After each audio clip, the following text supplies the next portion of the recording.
સાવલીમાં એક farm house પર ફાયરિંગની ઘટના આપણે સૌ જાણીએ છીએ. એક અઠવાડિયા પહેલાંનો જ આ બનાવ છે ને, જેમાં ફાર્મ હાઉસના માલિકની પોલીસ દ્વારા ધરપકડ કરવામાં આવી હતી. પ્રેમ પ્રકરણમાં ફાર્મ હાઉસના માલિકે છગનભાઈએ ફાયરિંગ કર્યું હોય તેવો આ બનાવ હતો. અને જે મામલે હવે વધુ અપડેટ સામે આવી છે ને, જેમાં છગનભાઈની મુશ્કેલીઓ વધી હોય તેવું લાગી રહ્યું છે. ગત અઠવાડિયાનો જ બનાવ છે. પ્રેમ પ્રકરણને લઈને ફાર્મ હાઉસના માલિક છગનભાઈએ ફાયરિંગ કર્યું હતું, જેમાં એક વ્યક્તિને ઈજા પહોંચી હતી. આ મામલે વડોદરા જિલ્લા કિસાન મોરચા ઉપપ્રમુખ CK પટેલ, જેમની ધરપકડ કરવામાં આવી છે, ફાર્મ હાઉસ પર આવેલ લોકો પર ફાયરિંગ કર્યું હતું. હવે છગન પટેલની મુશ્કેલીમાં વધારો થયો છે. છગન પટેલે જમીનની લેતી દેતીના મામલે અને રૂપિયાની ચૂકવણી લઈને લોકોને છેતર્યા હોવાના આક્ષેપ થયા છે. આ રીતે ભોગ બનેલા 4 કરતાં વધુ લોકો જિલ્લા એસપીની કચેરી ખાતે રજૂઆત કરવા માટે પહોંચ્યા. છેતરાયેલા લોકો એસપી ઓફિસ પહોંચ્યા છે.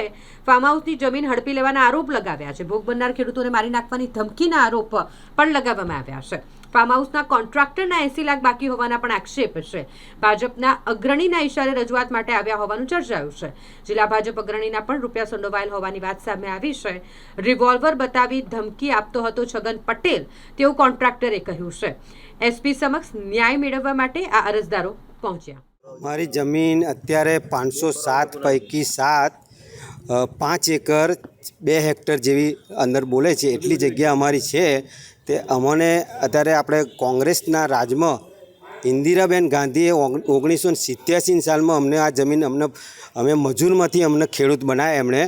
અને અત્યારે જે CK પટેલ કરીને ભાજપના જે અગ્રણી છે એમણે અમારી જમીન બધી ખેડીને હરખું કરી અને અંદર બધી સગે વગે કરી દીધી છે. અમને અંદર જવા દેતા નથી.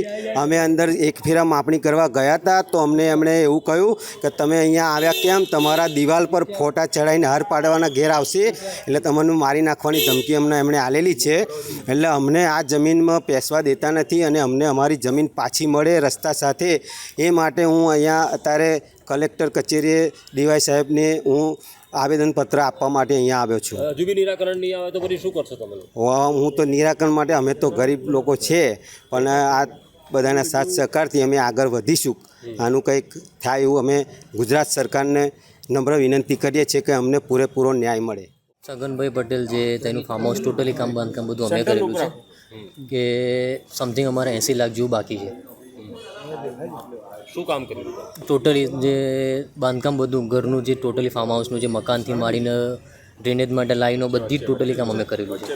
ફાર્મ હાઉસનું આખું જ કામ અમે બધું કરેલું છે. તો તેઓ તમને ધમકી શું આપતા હતા? ધમકી ટાઈમ એક જ આપતા હતા કે હું પૈસા નહીં આપું, અને ઘડી બી રિવોલ્વરની ધમકી આપતા હતા કે હું તને ઉડાવી દઈશ, આ કરી દઈશ, નામ બધું એ રીતના ધમકી આપતા હતા. અને ઘણી પોલિટિકલ બી રજૂઆત અમે કરી હતી તો પણ કઈ વસ્તુની એ વસ્તુ નહોતા કરતા.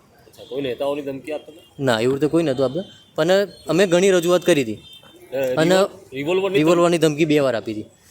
રિવોલ્વર બતાવીને ધમકી 2 વાર આપી હતી કે હું ઉડાડી દઈશ આ રીતના. તમે પોલીસ કેસ કરેલો છે? પોલીસ કેસ બી અત્યારે ચાલુ છે. અત્યારે કેટલા વર્ષ છે? સમથિંગ 2020નો કેસ ચાલુ છે.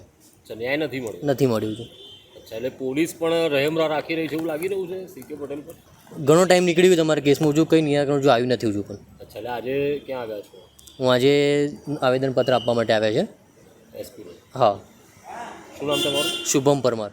અમારે જમીન 87 સાલમાં અમને મળેલી હતી અને અત્યારે 2017માં મને આવીને અમારી જમીન બધી છે ને એક તરફી કરી દીધી અને અમારે પાસે લઈ લીધેલી છે. અને અત્યારે 507 પૈકી 5. જેના પર ફાર્મ હાઉસ બન્યું છે? હા, ફાર્મ હાઉસ બન્યું છે.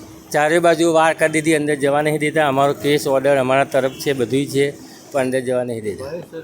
જમીન પહેલાં કોની હતી? તમારી? અમારી છે. અમે વેરો ભરીએ છીએ. અત્યારે અમે વેરો બી ભરીએ છીએ. અમારી 507માં અમારી કબજા પાવતી બધું જ છે. 1987 સાલની છે અમારી પાસે. હવે એમણે 2017માં બધું એમાં રાખી હશે, 10 જણની રાખી છે અંદાજે, પણ બધી ભેગી કરી દીધેલી છે. હમણાં માપણી કરવા ગયા તો માપણીમાં તમે કેમ આવ્યા એમ તેમ બધું વચ્ચે કર્યું હતું, પણ તે છતાંય તો જજ સાહેબનું એ હતું એટલે માપણી કરવા માટે જવા દીધા અંદર, પણ જવાનું કઈ નહીં, ચારે બાજુ બંધ. તમને ધમકી શું આપે છે? ધમકી એટલે અમે જમીન ત્યાં લેવા જઈએ ને એટલે અહીંયા છે જ નહીં, તમારા ફોટા લાગી જશે, હાથ ચડી જશે, આવું બધું અમે માપણી કરવા ગયા ને તારે બી કહ્યું હતું. એટલે અમને તો બીક તો અમારા વખતે રિવોલ્વર નથી બતાવી, પણ અમને બીક આવી બતાવી હતી અમે. અચ્છા. હા. હવે આ SP સાહેબને રજૂઆત કરવા આવ્યો છે, નિરાકરણ નહીં આવે તો શું? હવે અમે સાહેબ એમને રજૂઆત કરવા આવ્યા છે. અમારે તો અમારી જમીનને એનો ન્યાય મળવો જોઈએ, અમારી જમીન મળવી જોઈએ.